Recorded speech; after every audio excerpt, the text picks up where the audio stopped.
Et salut à tous, aujourd'hui on se retrouve dans une vidéo cuisine. On va préparer un classique de la gastronomie ibérique, le fameux pulpo à la gallega.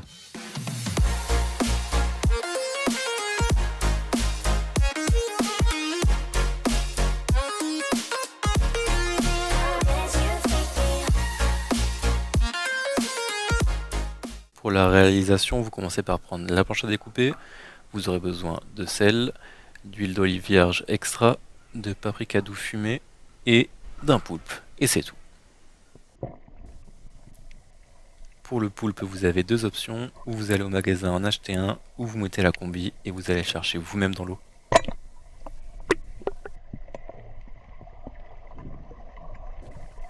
Regardez, voici un exemple, celui-ci est magnifique, ça va être excellent.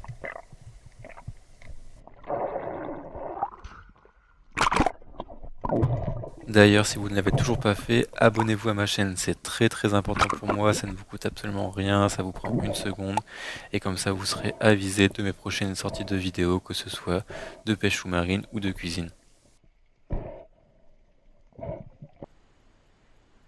Alors, si votre poulpe est frais, il est essentiel de le préparer avant la recette.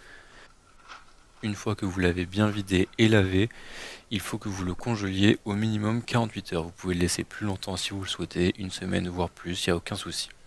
Si vous avez acheté un poulpe qui est déjà congelé, vous pouvez directement passer à l'étape suivante, cette étape n'est pas nécessaire. Donc moi je le mets en sachet plastique et directement je le mettrai au congélateur pendant 2 jours avant de préparer la recette.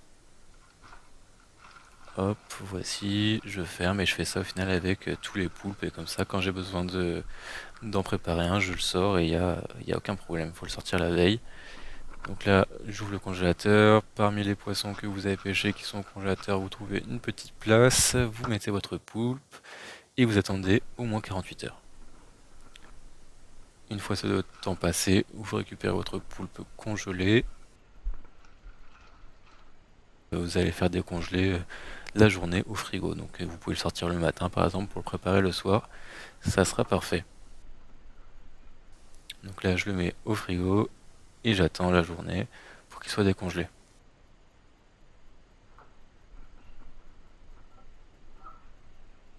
Une fois sorti du frigo, vous le sortez du sachet. Vous pouvez, si vous le souhaitez, le laver de nouveau, puisque nous allons le consommer directement dans la recette. Donc là, je sors du sachet, je le lave bien. On ne sait jamais, il peut y avoir des grains de sable qui sont collés aux ventouses. Il faut bien retourner la tête et retirer chaque grain de sable, ça peut être dérangeant lors de la dégustation. Voilà, c'est très important de bien le nettoyer.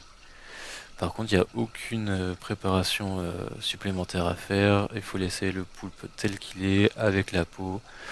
Il faut simplement avoir enlevé le bec et les yeux, et c'est tout.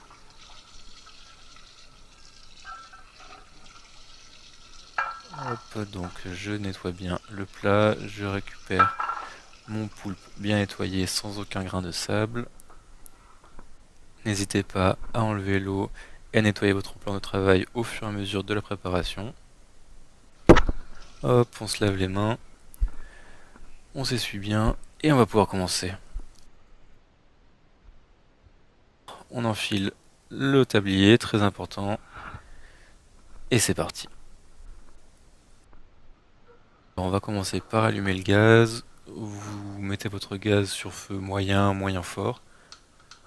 Faut bien le saisir au début. Donc vous mettez une cocotte minute, puisqu'on va faire cuire le poulpe à la cocotte minute, et rien d'autre dans la cocotte minute. Donc sans huile, sans sel, sans rien. Et une fois qu'elle est bien chaude, vous mettez directement votre poulpe entier, comme ceci. Si vous avez plusieurs poulpes, vous pouvez en mettre plusieurs dans la cocotte. Là par exemple, je vais en mettre un deuxième. Et voici. Vous fermez ensuite votre cocotte et vous laissez cuire. Sachant que votre poulpe va cuire 20 minutes par kilo. Donc là j'ai deux poulpes de 1 kg, donc je vais laisser cuire 20 minutes et chacun des poulpes sera cuit.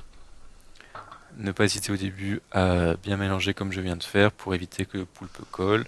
Au fur et à mesure de la cuisson, vous pouvez faire de même, essayer de remuer un petit peu comme ceci pour décoller le poulpe du fond. C'est très important de ne rien mettre d'autre dans la cocotte, ni sel, ni huile, ni eau, puisque le poulpe va automatiquement rejeter de l'eau à la cuisson et il va cuire comme ça simplement dans son jus. Au bout de 20 minutes, vous éteignez le gaz et vous enlevez la pression dans la cocotte. Puis, vous pouvez enlever le couvercle.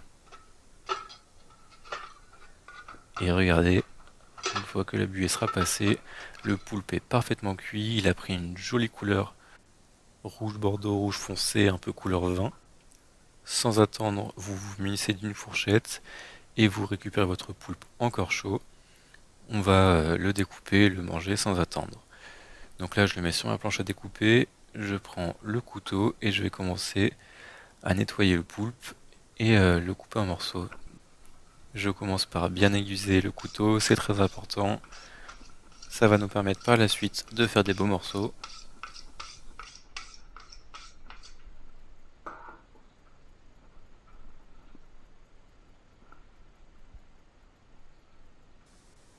Je vais commencer par couper mon poulpe en premier en deux, comme ceci.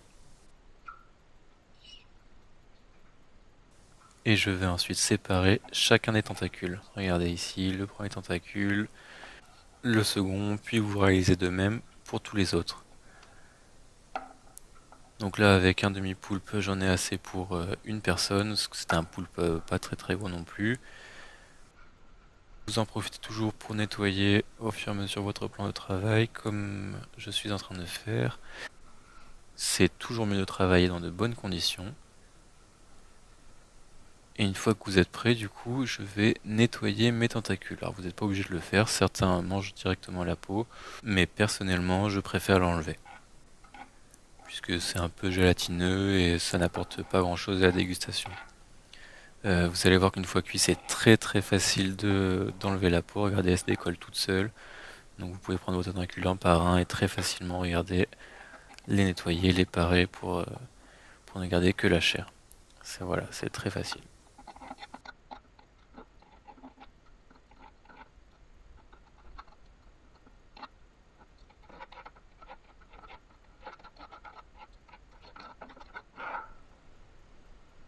La peau du poulpe, vous pouvez la jeter sans aucun problème. Et regardez, on se retrouve avec des jolis tentacules bien nettoyés. Donc il ne vous reste plus qu'à les couper en tronçons. Je les coupe en petits morceaux de 2, 3, 4 cm. Ça dépendra de la taille de votre poulpe. Regardez, vous ne perdez pas trop de temps, vous faites ça grossièrement. N'hésitez pas à laisser les petites bouts des tentacules. Ça peut rajouter un peu de graphisme à votre plat. Hop, voilà, c'est fait. Et ensuite, on va passer au montage. Donc je prends mon assiette, ici une jolie assiette en ardoise. J'installe au préalable dans mon assiette des pommes de terre frites, ça se marie super bien avec le poulpe. Vous allez voir, après vous pouvez mettre un autre accompagnement si vous le souhaitez.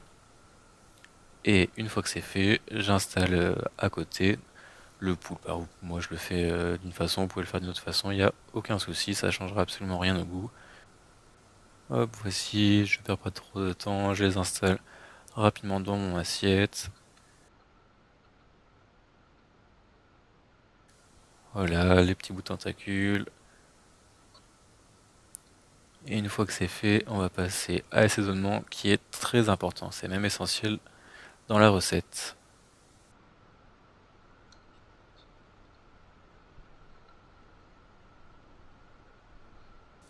Alors, vous commencez par mettre un généreux filet d'huile d'olive, une bonne huile d'olive, vierge, extraite à froid par des procédés mécaniques et tout le tremblement. Vous connaissez la chanson. Ensuite, vous saupoudrez l'ensemble de votre plat de paprika doux fumé. C'est excellent, ça rappelle les saveurs espagnoles. Et pour finir, il vous restera plus qu'à saupoudrer 2 fleurs de sel l'ensemble de votre plat et ça sera fini. Donc c'est vraiment très peu d'ingrédients pour un résultat vraiment impressionnant. Voilà, c'est fini pour cette vidéo, mais on se retrouvera très vite pour de nouvelles vidéos de pêche sous-marine et de cuisine.